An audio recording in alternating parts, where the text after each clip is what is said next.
ya Tuhan Roh Kudus. Inilah harimu untuk bekerja Tuhan. Hari ini manifestasi dari keadaan Allah, keberadaan Allah di tengah umat boleh kami rasakan dan alami. Roh Kudus, Engkau sudah ada di sini, mempersiapkan umat-Mu Tuhan yang akan diangkat ketika Engkau Yesus datang kembali. Roh Kudus penuhi hati kami. Di dalam hati kami tidak ada perkara lain kecuali Engkau ya Roh Kudus. Kami tidak merindukan apa-apa yang lain kecuali Engkau Roh Kudus. Terima kasih ya Roh Kudus mengalir di tengah-tengah kami Tuhan. Roh Kudus, kalau Engkau hadir, maka setiap hati akan Engkau jamah. Mereka yang sudah siap dari rumah untuk dijamah Engkau, yang merindukan Engkau ya Tuhan, Engkau datangi Tuhan. Pada saat firman-Mu diberitakan Tuhan, Engkau berjalan keliling, masuk dalam setiap hati yang sudah terbuka bagi-Mu ya Tuhan. Supaya pada pagi hari ini kami menikmati betapa besarnya kuasa kesukacitaan di dalam roh Tuhan yang tidak dapat diberikan oleh dunia kepada kami. Terima kasih ya Tuhan. Kiranya Tuhan mau mengurapi hamba-Mu yang tidak ada apa-apanya ini Tuhan. Dan kuasa dari Allah Maha Tinggi. Dalam nama Yesus kami berdoa dan mengucap syukur. Amin. Silakan duduk saudara-saudara. Pernah ada orang yang menghitung dan memperkirakan bahwa di dalam Alkitab ada kurang lebih 7.000 janji yang diberikan Allah kepada umat yang percaya kepadanya.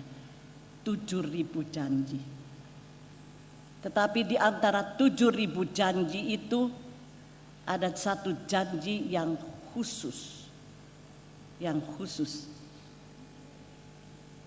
Yaitu yang diungkapkan oleh Tuhan Yesus ketika dia naik ke sorga, sebelum dia naik ke sorga.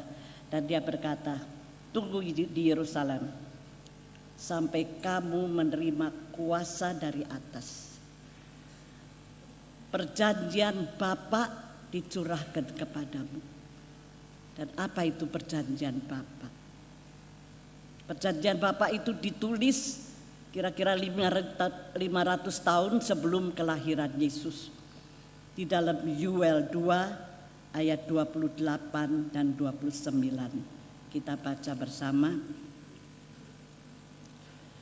Kemudian daripada itu akan terjadi bahwa aku akan mencurahkan rohku ke atas semua manusia.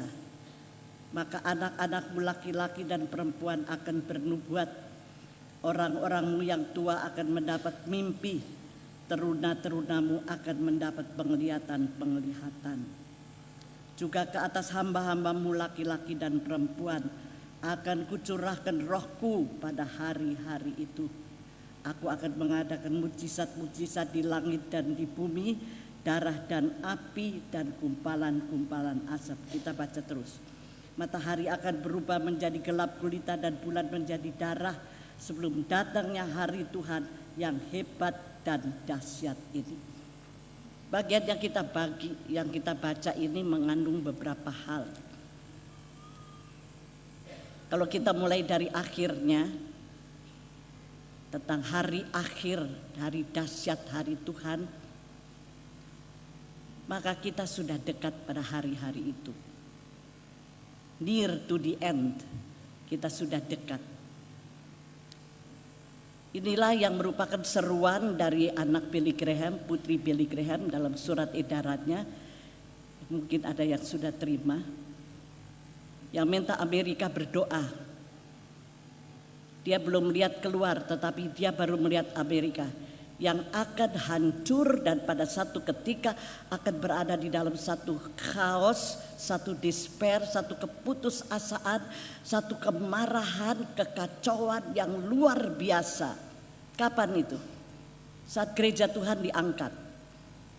Saat tiba-tiba tidak ada orang-orang Kristen yang sungguh-sungguh, yang sudah lahir baru. Dicari di mana-mana, kosong. Yang ada di pemerintahan, di army, di ketentaraan, di pelayanan sipil, mereka yang menguasai perdagangan dan lain-lain, orang-orang yang sungguh ikut Yesus itu sudah diangkat. Firman Tuhan dengan jelas mengatakan bahwa Yesus itu yang naik ke surga akan datang kembali seperti kamu lihat dia naik ke surga. Tapi kalau dia datang kembali, firman Tuhan, dan kita perhatikan Injil Matius 24, maka kalau dia kembali dia akan membawa sertanya malaikat-malaikat, dan sesuai dengan surat di Tesalonika, maka kubur-kubur akan terbuka, orang yang percaya Yesus akan diangkat lebih dulu, dan kita yang masih ada akan diubah segenap sehingga kita tidak terikat gaya berat dari dunia ini, kita akan naik bersama Yesus. Manusia lain masih akan ada, masuk dalam masa aniaya yang besar, dan pada saat itu tidak ada Roh Kudus lagi. Firman Tuhan katakan. Sekarang apa yang masih mengendalikan manusia untuk hidup benar, supaya masih takut berbuat salah, bukan karena hukuman mati kalau dia mengedarkan narkotik, tetapi lebih daripada itu, hukuman yang besar sekali mereka takutkan, dan mereka masih dikendalikan oleh Roh Kudus yang berbicara melalui hati nurani dan pikiran mereka. Saudaraku yang kekasih, dia mengatakan hari ini adalah hari Pentakosta, dan dia meminta rakyat Amerika yang cinta Tuhan setiap hari spend 1 hour, tiap hari menyisikan waktu 1 jam untuk berdoa bagi Amerika.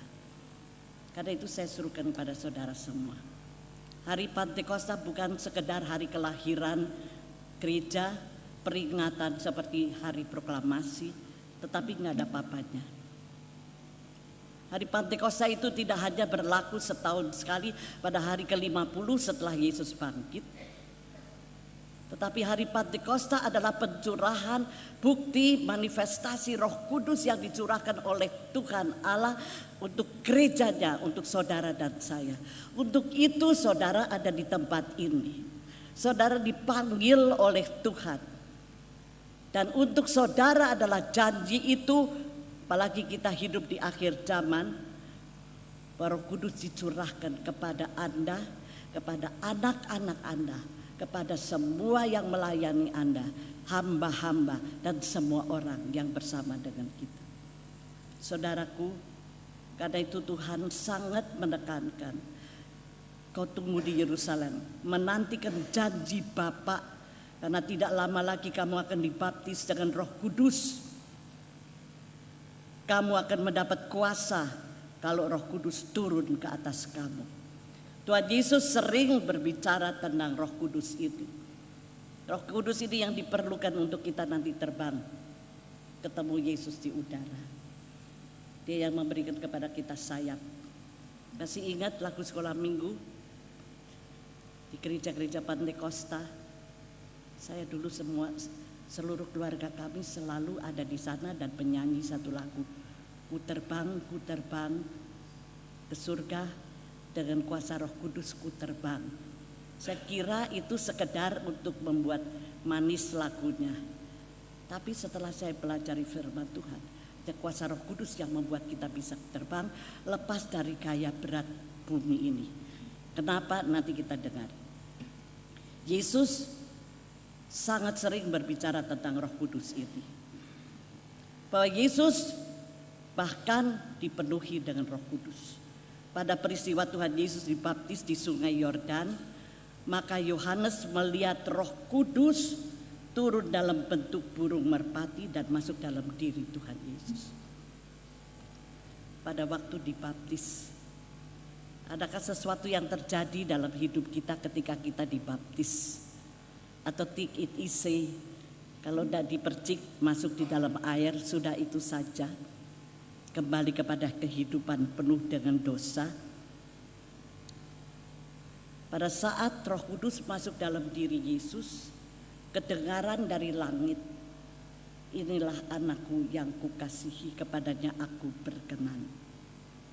Dan kalau saudara membaca seterusnya di dalam Lukas, kita mulai dari Lukas 1 kelahiran Yesus dan selanjutnya, maka Kita membaca di dalam Lukas 4 bahwa pelayanan Tuhan Yesus disertai Roh Kudus. Di dalam Lukas 4 ayat 18-19 bahkan tertulis, Roh Tuhan ada di atasku, oleh karena Dia telah mengurapi aku untuk menyampaikan kabar baik kepada orang-orang miskin dan seterusnya. Roh Tuhan ada di atasku. Sering kita nyanyi ya, Roh Tuhan ada di atasku. Benarkah mengalami Roh Kudus, Roh Tuhan di atas diri kita? Tuhan Yesus berkata, Dia mengurapi aku untuk memberitakan kabar baik kepada orang-orang miskin. Roh Tuhan ada atasku, mengurapi aku. Kalau Tuhan Yesus sendiri perlu diurapi, merasa perlu dan berkata, aku diurapi oleh Roh Kudus. Roh yang termasuk dalam Tritunggal Allah itu. Siapa saudara dan siapa saya yang berjalan lari sendiri, bekerja sendiri, memimpin sendiri, segalanya sendiri. Dan Tuhan Yesus mau membagikan Roh Kudus kepada orang-orang percaya. Terima saudara, mau terima itu. Kita bukan apa-apa tanpa Roh Kudus. Kalau saya mati tidak tahu kemana kalau saya tidak ada Roh Kudus. Roh Kudus itu yang memberikan konfirmasi tentang keselamatan.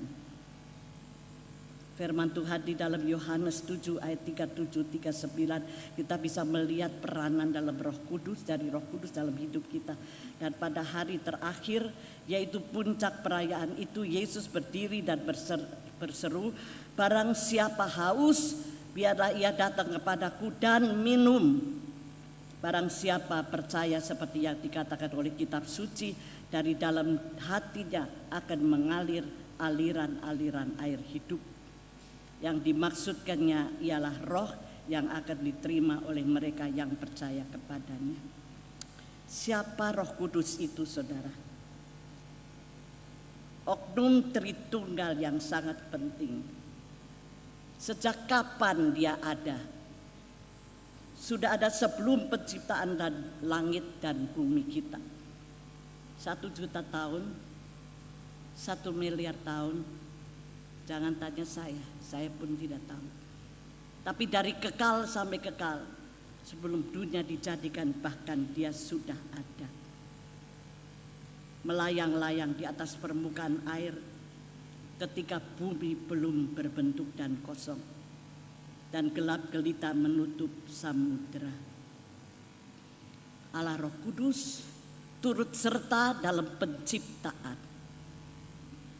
Ketika terjadi Big Bang di angkasa raya, terjadinya galaksi-galaksi, bintang-bintang, rasi-rasi bintang, planet, dan banyak matahari. Saat itu dia ada di situ saudara-saudara. Dia sangat penting karena dia yang memberi kehidupan. Dan bayangkan saja, Roh Allah yang hidup, yang ada, yang beserta dalam seluruh creation, seluruh penciptaan ini mau diberikan pada saudara dan saya. Siapa saudara dan saya? Walaupun saya akan membungkukkan diri dan bergelimpangan di situ, membungkukkan diri lagi, tidak cukup cara menyembah kepada Roh Kudus. Pencipta, melayang-layang di atas segala samudera raya, memenuhi Tuhan Yesus, memberikan kuasa. Kuasa bukan untuk menunjukkan kepameran kebesarannya, tapi Tuhan Yesus berkata, dia urapi aku. Untuk apa? Memproklamirkan satu negara baru? Tidak. Untuk memberitakan kabar baik bagi orang miskin. Lihat saudara, fokus dia adalah pada orang miskin, orang yang papa, yang terbelenggu, yang ada di dalam penjara, dikatakan orang yang buta, orang yang lumpuh. Di situ fokusnya dari Tuhan. Dan untuk itu dia perlu Roh Kudus. Saudara-saudara, gereja kita terkenal sebagai gereja yang pelayanan diakoninya bagus. Tapi bagus di hadapan manusia belum tentu bagus di hadapan Tuhan. Apakah pelayanan kita ini digerakkan oleh Roh Kudus? Yohanes 7 ayat 37-36. Dan pada hari terakhir yaitu puncak perayaan itu, Yesus berdiri dan berseru, barang siapa haus, biarlah ia datang kepadaku dan minum. Barang siapa percaya seperti dikatakan oleh kitab suci, dari dalam hatinya akan mengalir aliran-aliran air hidup. Yang dimaksudkannya ialah roh yang akan diterima oleh mereka yang percaya kepadanya. Saudaraku, Tuhan berkata barang siapa haus. Saudara haus? Haus apa? Haus air? Haus air kelapa? Haus teh? Habis minum satu ceret pun nanti saudara haus lagi. Kita haus, saudara-saudara. Tapi Tuhan Yesus berkata barang siapa haus, haus apa Tuhan? Kita haus Tuhan. Apakah saudara pernah haus Tuhan? Seperti rusa berdahaga, berteriak mencari air. Demikian jiwaku mencari Engkau Tuhan, merindukan Engkau. Saudaraku, betapa indahnya kalau kita haus Tuhan. Kalau haus dunia, kita tiap kali harus kembali untuk cari minumnya. Haus Tuhan, apa yang akan terjadi dan apa yang akan terjadi yaitu dari dalam hatinya akan mengalir aliran-aliran pancaran air hidup, springs of living water. Dari dalam hatinya, di dalam terjemahan bahasa Inggris, out of the belly, keluar dari perut. Saudara-saudara, kalau orang lagi sukacita dan ketawa, ngakak gitu kata orang, dia biasanya pegang perut ya. Ketawanya begini, enggak gini. Hahaha. Tapi gini. Jika sumber sesuatu ada di dalam diri kita, di dalam isi badan kita ini. Out of the belly. Dari perut. Dikatakan keluar air, mengalir aliran pancaran air hidup. Kok bisa? Kok bisa saudara? Saudara, ada yang pernah pakai pompa air yang kuno, dragon begitu, yang harus naik turun gini. Kalau udah naik turun gini nggak ada airnya, diapakan? Dipancing ya, dikasih air. Begitu dimasukin air, dipompa lagi, ada air bisa keluar. Dipancing. Luar biasa saudara-saudara. Out of the belly. Bisa dipancing. Sekali saudara minum air kehidupan itu yang ditawarkan oleh Yesus kepada kita, maka ada sesuatu terjadi. Springs of living water. Seperti sumur artesis itu. Kalau kita gali, ada air yang mancur ke atas. Mancur ke atas. Itu Roh Kudus. Sekali saudara minum Roh Kudus, haus Roh Kudus, minum. Tadi saya pelayanan di sentral, ada yang begitu haus Roh Kudus, baru maju ke depan, maka dia sudah mengerang. Tetapi ada yang begitu sukacita juga, tidak tahan, out of the belly ini. Dia minum. Dan akhirnya mereka dapatkan itu air yang mengalir. Tidak bisa berhenti berdoa, tidak bisa berhenti untuk bertelut. Dia sukar untuk berdiri sampai di papah saudara-saudara. Begitu banyak, saya pikir saya akan datang terlambat ini di Petamburan.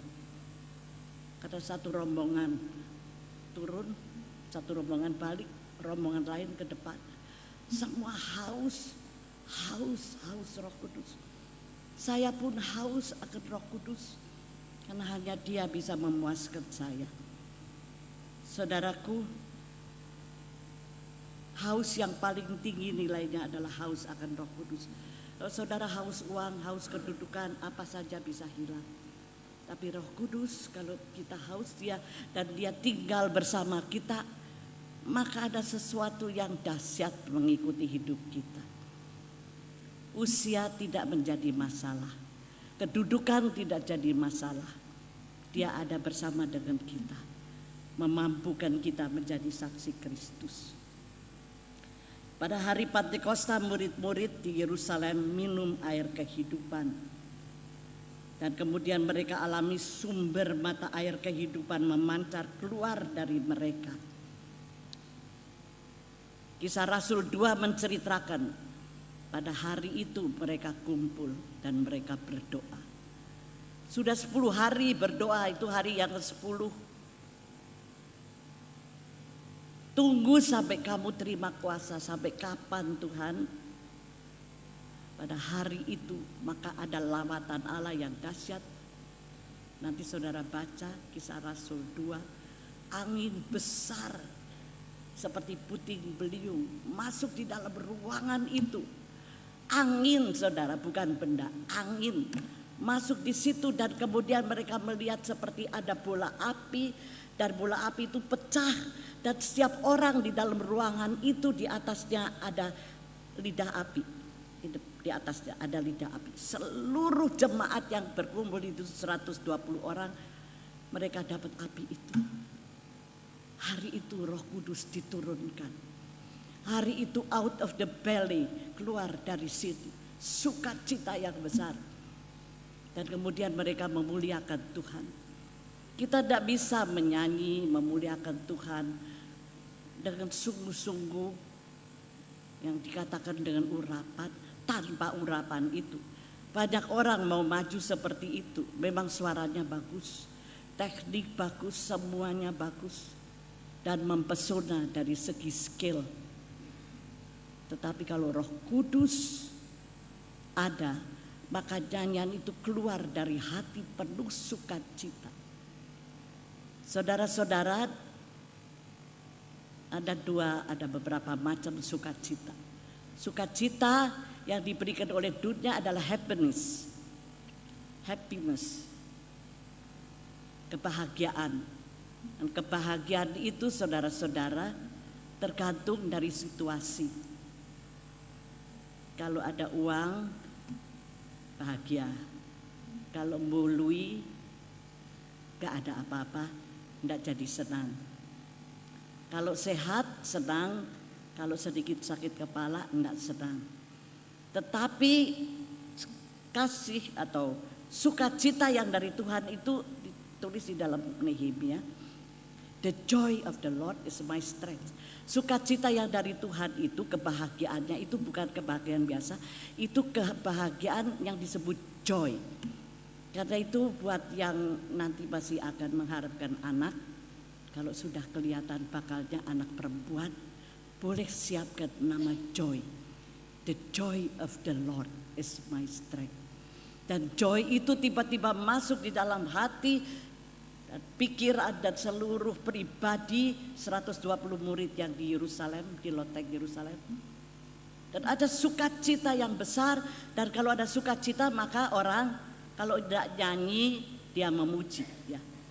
Ada sesuatu yang harus dia ekspresikan dari mulutnya. Dan mereka ekspresikan perbuatan besar Allah, keluar, gak bisa tahan di dalam ruangan itu. Dan orang-orang di Yerusalem pada lari, mestinya mereka ada di tempel, di dalam bait Allah. Mereka lari ke tempat itu. Kalau saudara ada berkat dan kapan-kapan boleh ke Yerusalem, jangan lupa mampir di tempat itu. Di tempat di mana Roh Kudus dicurahkan. Saudara-saudara, luar biasa. Kenapa sampai orang-orang bilang mereka itu mabuk anggur? Orang terima Roh Kudus kayak orang mabuk. Ada banyak gereja tidak suka Roh Kudus dibicarakan dalam manifestasi seperti itu. Mereka berbicara di dalam bahasa lain, tetapi bisa dimengerti oleh orang-orang. Itu yang heran. Saya tidak tahu persisnya seperti apa. Misalkan saya memuji Tuhan dengan bahasa Belanda, dan di situ ada orang Belanda. Kalau di sini dikatakan ada orang dari Kreta, ada orang dari mana-mana, dari Mesir, dari Libya. Mereka mendengar salah satu, loh kok bahasa Libya? Yang satu, loh kok bahasa Mesir? Ini bahasa apa? Semua di dalam bahasa-bahasa yang lain, tetapi apa katanya? Memuliakan Allah. Tapi bukan itu soalnya sampai orang bilang mereka mabok. Mungkin ada manifestasi yang lain, mungkin ada yang gerak-gerak. Saudara lihat kalau kita sedang pelayanan pelepasan dan apa, ada yang gerak-gerak ya, ada yang gini-gini ya, ada sukacita. Karena itu dah heran kalau kira-kira 20 tahun yang lalu di Toronto ada gerakan Toronto Blessing, katanya holy laughter, orang ketawa ya, orang ketawa di dalam roh. Apakah 120 orang itu semua bicara wek, tidak bisa kedengaran orang. Tetapi mungkin ada manifestasi yang lain, saya tidak tahu. Dalam doa 10 hari Rebo yang saya ikutin, ada yang berkata pada saya, Tante, saya ingin bahasa roh tapi saya dapat selalu ketawa. Sudah berapa lama? Ya dari awal, dari dulu-dulu kalau saya berada di dalam roh, saya ketawa, praise God. Nggak sedih, nggak maki-maki, tapi ketawa. Karena itu orang bilang mereka begini. Ada yang jatuh, saudara. Saya tidak suka jatuh dan tidak suka ketawa. Holy laughter, saya tidak suka. Sampai satu ketika ada pendeta Lohan berada di sini, dan saya sudah berkata kepada salah satu pekerja di sini, saat itu yang sekarang sudah buka gereja di PSD, Yeni Sitanggang, Yen, aku tidak suka kalau jatuh-jatuh dan ketawa. Saya juga tidak setuju Tante, saya tidak suka.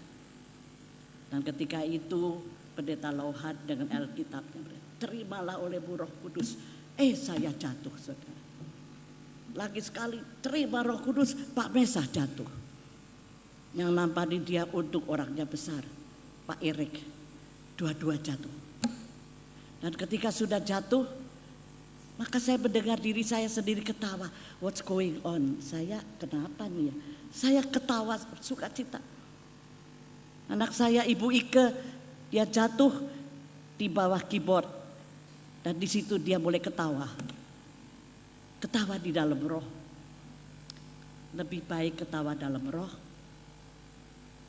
daripada ketawa cengengesan yang tidak ada artinya. Kita bisa menerima sesuatu sukacita yang besar. Roh Kudus hari itu mengalir keluar dalam bentuk sukacita, dan mungkin ada yang dancing, saya tidak tahu. Tapi saya ingin bagikan kepada saudara pengalaman saya dengan seorang imam dari Vatikan. Kita mengikuti satu rapat di Jenewa, rapat Dewan Gereja Sedunia. Imam itu menceritakan gerakan karismatik di gereja Katolik mulainya gimana. Ketika ada perayaan Ekaristi, yaitu ketika hosti itu tubuh Kristus dinaikkan dan dirayakan, maka ada kor yang bagus terdiri dari pastor-pastor, imam-imam. Mereka nyanyi bagus, dan hari itu nyanyinya agak lain. Bagus sekali, dan ada yang berkata itu mungkin lagu Gregorians yang baru. Ternyata mereka menyanyi di dalam Roh Kudus. Dan ketika hosti itu melalui prosesi dibawa keluar, maka imam-imam itu berada di belakangnya dan menari-nari. Dan orang berkata, oh itu mungkin satu tarian etnik atau folk dance. Ternyata mereka menyanyi di dalam roh. Kadang-kadang saya sinis untuk menghadapi satu lagu yang kadang-kadang dinyanyikan, bila roh Allah ada di dalamku, kukan menari. Kalau saudara tidak suka nyanyi, tidak suka menari, jangan nyanyi lagu itu. Tapi kalau saudara bersedia bersama dengan Miriam, kakak dari Musa dan orang-orang lain menari di dalam roh, turut menari. Saudaraku, gereja kita adem-adem begini. Kalau saudara berada di luar, tengah kebaktian, kalau roh Tuhan bekerja keras, ada yang keluar dari bangkunya dan di depan dia menari, bukan hanya dancers di sini. Karena itu biar mereka menari, dancers bisa menari. Menarinya buat Tuhan kok, enggak kayak Inul. Kalau ada yang merasa gerakan Allah menyebabkan mereka tidak tahan duduk lagi, mau maju ke depan, silakan maju ke depan, asal teratur. Saudaraku yang kekasih, sukacita dan kegemaran Roh Kudus itu mengalir keluar dari diri kita dengan kata-kata pujian bagi Allah. Air itu bergolak. Firman Tuhan dikatakan air itu menjadi springs of living water. Sumber dari air yang bergolak, air yang hidup, air yang memancar, tidak stagnan, tidak diam. Saudara-saudara, kekuatan itu pada waktu kita menyanyi, pada waktu ada joy itu ada kekuatan. Habis doa kita berkata, kok aku kuat ya? Tadi aku rasa udah ini kebaktian terakhir saya ke gereja. Aku tidak kuat lagi menanggung derita dan masalah. Terlalu berat hidupku. Tapi waktu keluar kali ini, kok aku kuat ya? Kenapa ada sukacita? Ada dong. Ada yang menopang kita. Saudara pernah rasa ditopang oleh Tuhan? Kalau belum pernah, alami saudara dalam iman. Pada waktu saya sangat khawatir untuk satu hal, sangat-sangat khawatir dan tidak ada kekuatan, maka ada suara lembut yang berkata, trust me. Sekelebat saya melihat dia, trust me. Percayakan diri kepadaku, trust me. Percayalah aku. Kehendakku, bukan sekedar ya Yesus aku percaya, tetapi mempercayakan diri, serahkan khawatir, trust me. Dan tiba-tiba seperti ada sesuatu yang adem sekali, yang tenang berada di dalam batin. Saudara-saudaraku yang kekasih, air yang bergolak itu senantiasa ada. Hari ini air yang memancar itu masih ada. Karena Yesus masih tetap tawarkan, barang siapa haus, biar dia datang kepadaku dan minum. Jangan cuma datang, minum. Dan engkau akan mengalami ada satu sukacita besar. Untuk apa? Memang untuk diri kita butuh. Tapi Tuhan mempunyai rencana jauh lebih daripada diri kita sendiri diperhatikan. Far di depan.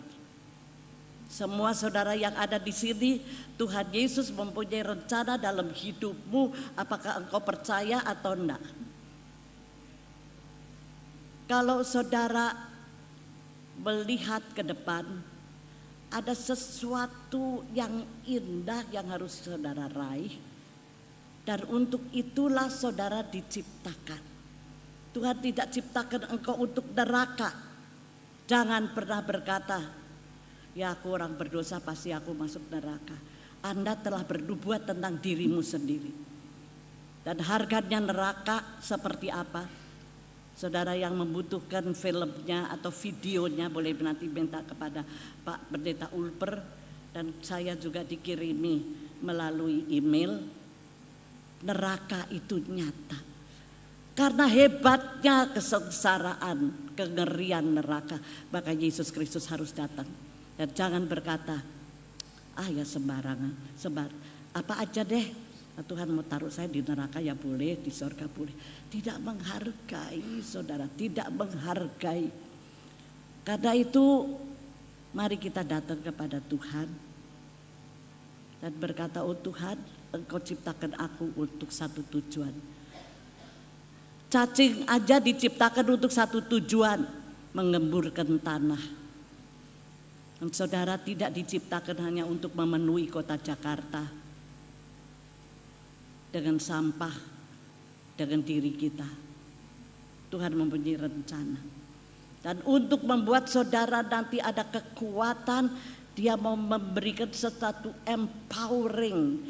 Dia memberikan kuasa membuat engkau mampu di marketplace di mana saudara berada sebagai abdi negara, sebagai guru, sebagai orang di bisnis, di media, di mana saja. Tuhan memberikan kemampuan. Kemampuannya apa Tuhan? Kasih aku dong kemampuan. Dia memberikan spiritual gift, yaitu karunia-karunia rohani. Saudara semua tidak ada satu terkecuali. Saudara semua capable, tetapi juga orang berkata, engkau tuh sasaran mendapatkan karunia roh. Di dalam Efesus 4 ayat 11-12 disebutkan tentang 9 karunia roh. Kalau roh Tuhan sudah ada di dalam kita, pancaran air kehidupan sudah mengalir. Tidak hanya untuk menyanyi, memuji Tuhan, tetapi sekarang exercise kerajaan Allah sudah ada di bumi melalui saudara dan melalui saya. Tiap hari di dalam roh kita bisa berdoa dan berkata, Bapa kami yang di surga, dipermuliakan namamu, datanglah kerajaanmu, dan start with me, mulai dengan aku. Jadilah kehendakmu di surga, di bumi seperti di surga, dengan aku seperti di surga. Kita akan mengalami perkara-perkara yang asyik dengan Tuhan setiap hari. 9 karunia itu, pertama berkata-kata dengan hikmat. Yang kedua berkata-kata dengan pengetahuan. Ini harus jadi satu. Ada orang berpengetahuan tapi tidak punya hikmat kapan pakai kata-kata itu. Kapan menegur dengan kata-kata ini, kapan menghibur dengan perkataan itu. Ya. Mungkin tahu tentang satu penyakit. Kamu sih bikin dosa melulu, ya sakit nggak hatinya? Udah nggak usah datang deh. Tetapi kalau ada orang datang dengan hikmat, rasanya Tuhan mau tolong engkau, memberi kamu kekuatan. Dan jangan berbuat dosa lagi. Tuhan tahu kelemahan kita. Ada kata-kata hikmat tepat pada tempatnya. Ada iman, karunia iman, menyembuhkan orang sakit, mengadakan mujizat. Oh, kita bukan tukang sulap ya. Tetapi sungguh-sungguh dengan karunia iman ketika Osborne ada di Indonesia, ketika dia ada di Surabaya, di lapangan itu sudah berjejer ambulans. Juga anak-anak dari YPAC yang datang dengan kursi roda dan segalanya. Ada seorang anak yang kakinya begini, ya, telapaknya di sini. Pendeta Osborne berkata, dia mempunyai karunia iman. Dia tarik kaki itu dalam nama Yesus. Dan hari itu orang Surabaya menyaksikan kaki itu menjadi lempeng kembali. Ketika di Jakarta saya hadir di situ. Ada hujan di sekitar katedral dan lapangan banteng. Hujan deras sekali, tetapi di tempat kampanye itu di lapangan banteng kering kelontang, saudara. Nah, om saya yang tadinya kurang percaya melihat seorang di depan dia, tahu-tahu teriak-teriak, loncat-loncat dan taruh tangan di sini.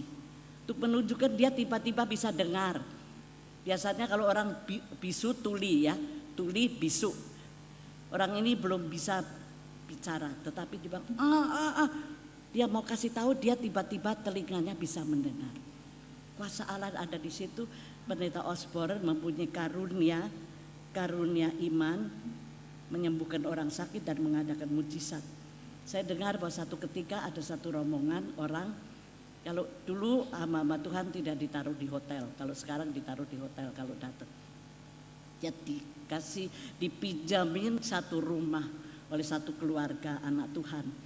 Pagi-pagi ada yang mengetuk pintu, dia buka dan ternyata orang-orang itu mau attack dia. Benci sama orang Kristen, mau attack dia. Dan pada saat itu saya tidak tahu apa yang dia katakan, orang itu jadi lumpuh. Jadi lumpuh, tangannya yang mau attack itu jadi lumpuh. Pulang. Saudaraku, karunia-karunia itu ada, sudah siap buat saudara dan buat saya. Tapi kita belum minum air kehidupan itu. Roh Kudus belum seperti satu mesin turbin yang mulai bergerak seperti itu. Belum seperti satu generator yang bekerja. Tidak ada kuasanya. Ada karunia yang lain, bernubuat, membedakan roh, berkata-kata dalam bahasa roh, menafsirkan bahasa roh, bernubuat. Om Ho selalu katakan, ya banyak orang bukan bernubuat tapi lubuat buat, ya. Ada yang lubuat, saudara. Pernah kejadian di Bandung, di dalam satu kebaktian doa ada yang berkata, kamu, Roh Tuhan berkata kamu harus memberikan Volkswagen kamu kepada hamba Tuhan. Dan hamba Tuhannya adalah dia sendiri. Nah itu lubuat, saudara. Tetapi kalau firman itu dari Tuhan akan lain, bernubuat. Saya sering mendengarkan nubuat dan saya rindu di gereja ini ada nubuat. Kira-kira 20 tahun, 15 tahun yang lalu di tempat ini ada anak-anak remaja yang karunianya bernubuat. Tetapi ada yang salah gunakan, kalau dia mulai berdoa di dalam roh, banyak yang ngeriung, tahu ya ngeriung, mengelilingi dia, mau dengar, dia mau meramal apa gitu. Mungkin bisa tanya, aku bakal dapat jodoh enggak atau apa saja. Bukan itu, saudara. Bernubuat itu tentang perkara-perkara yang harus kita ketahui di masa depan atau satu teguran Tuhan terhadap hidup kita. Membedakan roh. Kadang-kadang kita pikir orang itu sudah penuh dengan Roh Kudus, tapi ternyata dia bukan termasuk, dia bukan kemasukan Roh Kudus. Ada satu roh yang lain. Ayah saya mengajar kepada saya untuk tidak menengking dari depan tapi dari belakang. Kalau orang memuliakan dirinya sendiri dari belakang, kita berdoa, kalau ini bukan dari Tuhan, keluar kamu dalam nama Yesus. Itu saya praktekkan dan memang orangnya itu mengalami satu pelepasan, iblisnya keluar, roh jahat itu keluar. Ada yang berkata-kata dalam bahasa roh, ada yang bisa menafsirkan bahasa roh. Mungkin saudara pikir, kenapa ya mesti pakai bahasa roh? Apa Tuhan gak bisa menerima bahasa kita sendiri? Itu mau-maunya Tuhan, saudara. Kan kita pernah nyanyi ya, suka-sukamu Tuhan. Nah kalau Tuhan mau pakai bahasa lain, kenapa kita bilang sama Tuhan, siapa kita mau ngajarin Tuhan? Gak usah bahasa itulah, gak usah terjemahin lah. Apa itu bahasa kwek. Bahkan ada gereja yang mengatakan kepenuhan Roh Kudus berbicara dalam bahasa roh itu adalah dari setan. Saudara-saudara ingat, segala dosa bisa diampuni kecuali dosa terhadap Roh Kudus. Sampai kekal tidak bisa diampuni. Jangan mendukakan Roh Kudus. Kita tidak tahu apa yang kita akan katakan kalau kita berbicara bahasa roh. Ketika untuk pertama kali saya dapatkan, saya merasa takjub akan Tuhan. Saya hanya berbicara dalam bahasa Indonesia atau kadang-kadang dalam bahasa Belanda. Tuhan, Engkau baik, tapi yang keluar bahasa lain, saudara. Tuhan, Engkaulah gembalaku, dan saya mendengar diri sendiri berbicara di dalam sesuatu bahasa yang lain. Dan indahnya setelah itu ada satu kelegaan, tapi kita tidak pamer. Di depan gedung DPR saya berdoa di dalam bahasa roh. Langsung saya dikurung, dibawa ke Grogol. Saya harus tahu ada wisdom di mana aku bisa berbicara bahasa roh. Di dalam ruangan doa, kadang-kadang di dalam kebaktian kalau roh memberikan itu kepada kita. Menafsirkan bahasa roh. Mungkin di sini belum ada pengalaman itu. Tapi saya mengalami ketika saya lulus dari Fakultas Kedokteran di UI, dan saya bingung harus kemana. Ada 2 murid sekolah minggu berada di dalam roh. Saat itu saya berada di dalam roh, dan satu bisa menerangkan. Yang itu tadi berkata, kamu harus kemana? Aku akan utus kamu. Dan Tante Oli bertanya juga di dalam bahasa roh, kemana saya harus pergi? Lalu seperti ada dialog. Oh begitu. Ada damai sukacita, dipimpin. Ada yang menafsirkan bahasa roh. Mungkin saudara berkata, emangnya Roh Kudus tidak bisa ngomong sendiri bahasa Indonesia. Dia yang menciptakan bahasa. Jangan masalahkan itu. Semut bisa tidak bicara kepada kita. Jangan injek saya, kok diobrak-abrik sarang saya. Tidak bisa, kita terlalu, semut itu terlalu kecil, kita juga terlalu kecil. Tidak bisa bersoal jawab dengan Tuhan. Nah saudara-saudara, dalam Markus 16 bahkan dikatakan kita akan membuang setan dalam namanya. Minum racun bukan baikon, sengaja. Loh, Tuhan bilang boleh minum racun. Bukan, kita yang diracun saudara. Itu ada satu opa namanya Opa Salomonson. Dulu tinggal di asrama yang sekarang SMK itu dulu asrama putra. Dan Pak Senduk ada di situ. Di situ ada satu opa penginjil, udah tua sekali, mengalami di Pangkalan Bun. Dia diracun sama kepala suku di situ. Malam-malam kumpul di dalam kopinya dikasih racun, ditunggu-tunggu kok nggak mati ya, nggak teler, nggak apa. Karena dia sebelum minum berkata, Tuhan berkati minuman ini. Dia terima minuman itu dengan sukacita. Dan kemudian seluruh orang di kampung itu dibaptis. Seluruh masyarakat termasuk keluarga Pak Yulis Ishak semua dibaptis di daerah itu. Pangkalan Bun, Kota Waringin, kira-kira di sana. Saudara-saudara, kadang-kadang nggak sengaja kita nginjak ular, nginjak kalajengking, nggak sengaja. Jangan sengaja, saudara.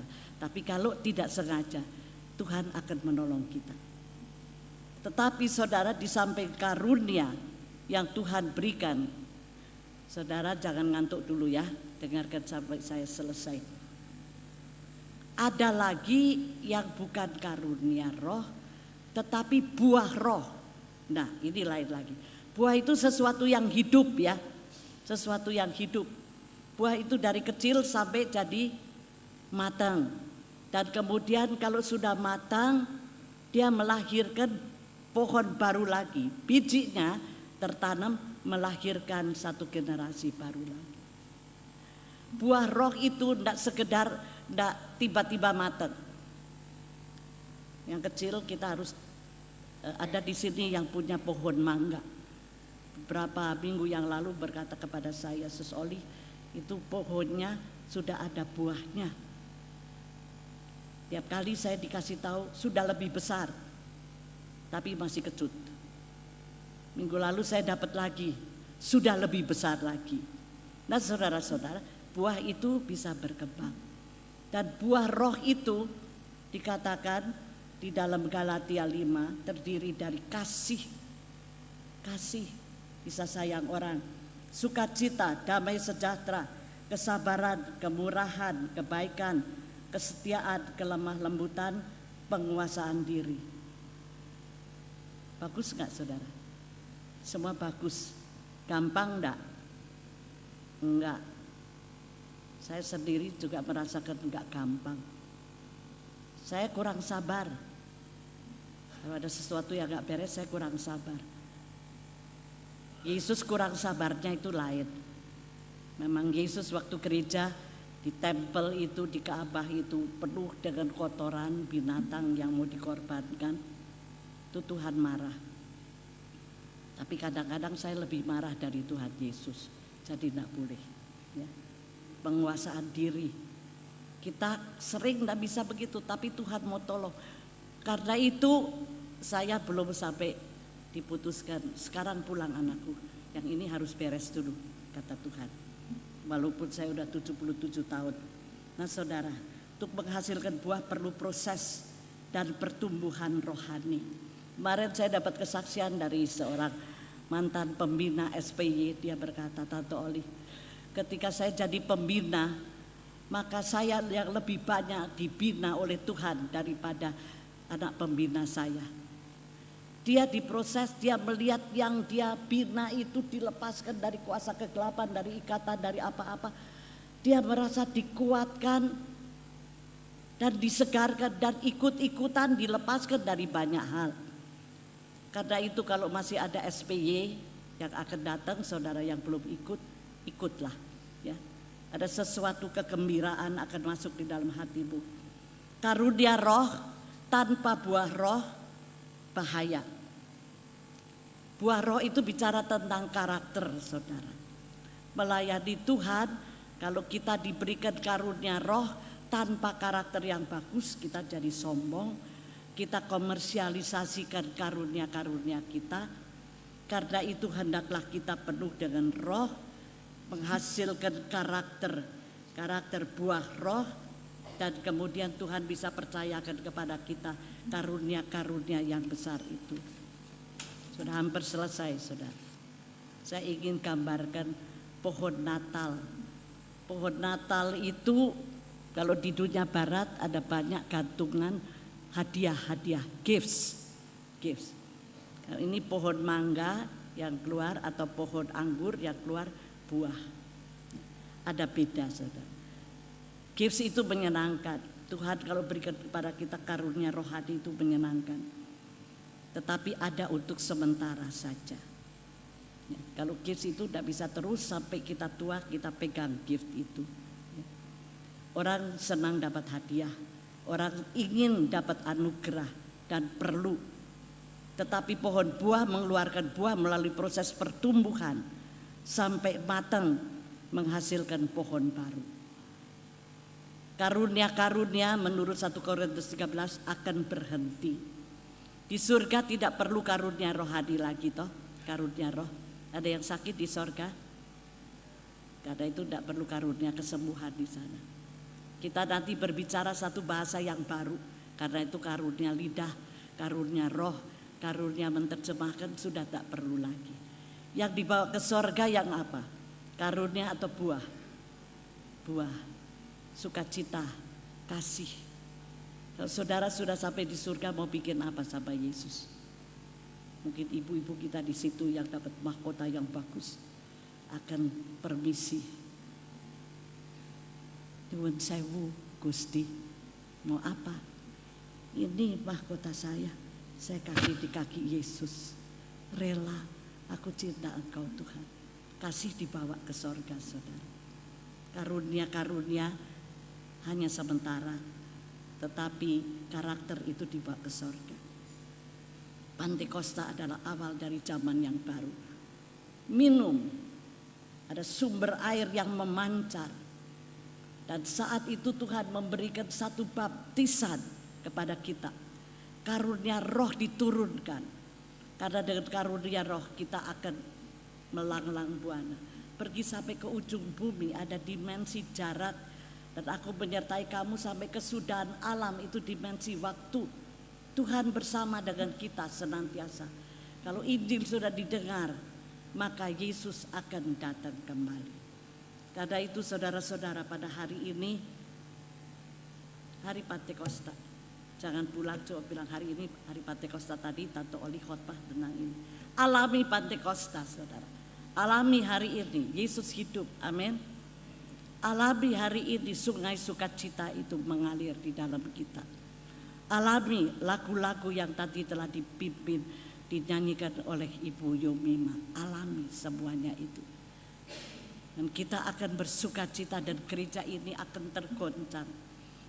Mungkin tidak sampai ada angin, tetapi ada sesuatu yang memancar dari gereja ini. Karunia-karunia roh. Itu untuk Anda yang di atas. Juga untuk Anda yang di bawah.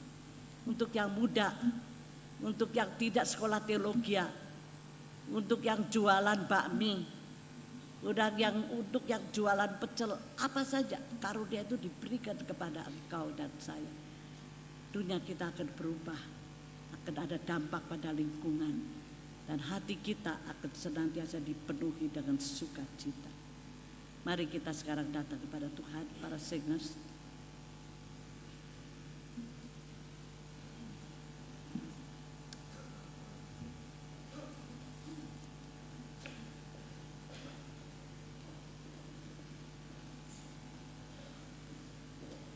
Saya harapkan tidak ada seorang yang nanti pulang dengan kering kelontang jiwanya.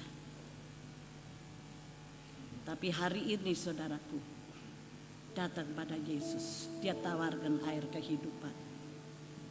Dia ada di ruangan ini. Dia berkata, barang siapa haus, dia datang dan minum.